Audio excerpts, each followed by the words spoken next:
When things are going bad in your life or anything else stressful, when I will walk home and see my kids run to me, when I walk in the house, they run to you, Daddy, where have you been? I love you, I miss you, and those are the things that mean the most.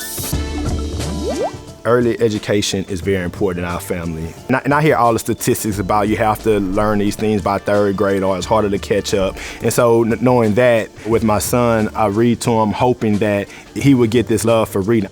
He asks questions, so for the pictures, if I'm reading something to him, he's asking, what is that? So that's an airplane, that's a kite. So those types of things, that he ultimately knows what those are. It helps with your imagination. It also helps you get exposure to the things that you want to do.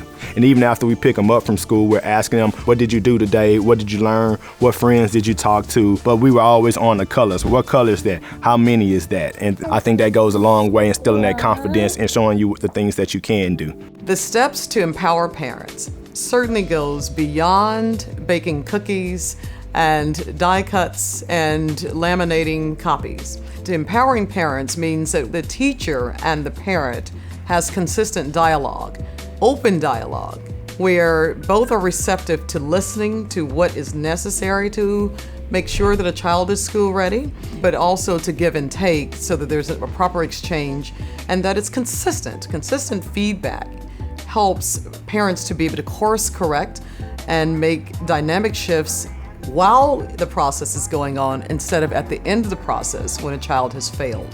But it all goes back to the science. And so when we think about these children entering school, we have to really ensure that parents have the supports they need to ameliorate their stress, to be able to take care of themselves and give them capacity. I mean, obviously we need very large scale type of policy changes that increases the living wage so parents don't have to work 2 jobs in order just to put food on the table and clothes on their children's backs. So there's some very large things that can happen, but there's also small things too, and just making some intentional change that while parents are doing laundry or doing chores, that they're talking to their child, that when their child asks a question, they make sure to take a deep breath and really think about the tone of voice that they're using and how they're engaging and whether or not they're giving eye contact. When we think about vulnerable communities, it really is a structural problem that individuals are caught in. And so when we think at the solutions, we have to think about structures and systems that can help better support families to do honestly what they want to do, but have limited capacity to be able to do. So parents, in a sense, are like the first responders, right? They're the first line of defense to make sure that kids will be successful.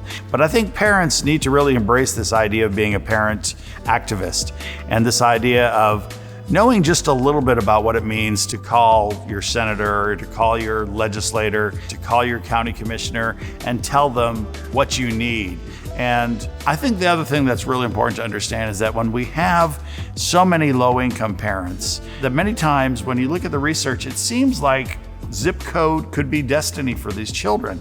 And the thing that's going to change that is when parents become activists and they intervene, not only with them educating the kids, but making sure that parents understand where to go for help. And we need parents saying, hey, I don't understand this. And public officials, they'll tell us, parents aren't complaining about this. I don't know why you're coming to us. So parents are a part of change, and they need to use this pandemic as sort of this launching pad for change. Kids don't really know the resource situation. All they know is whatever situation that they're in. So spending time with them on the weekends, after school, if you're spending time during the day, if you're a stay-at-home mom, making sure that you're engaged with them. Even if you allow them to watch a TV show for half an hour, after that 30 minutes is up, stop them and ask them, what did they watch? What do they remember? What did they learn? I think those types of conversation go a long way. And then when you do that enough, they start to realize and understand the things that you're trying to get them to learn. And so for all the other fathers out there, I would just say make sure you're spending time with them, whether it's going to the park with your kids, asking them questions, playing on the slides with them. I think the biggest thing is spending time and showing your kids that you love them. All the other stuff will come after that.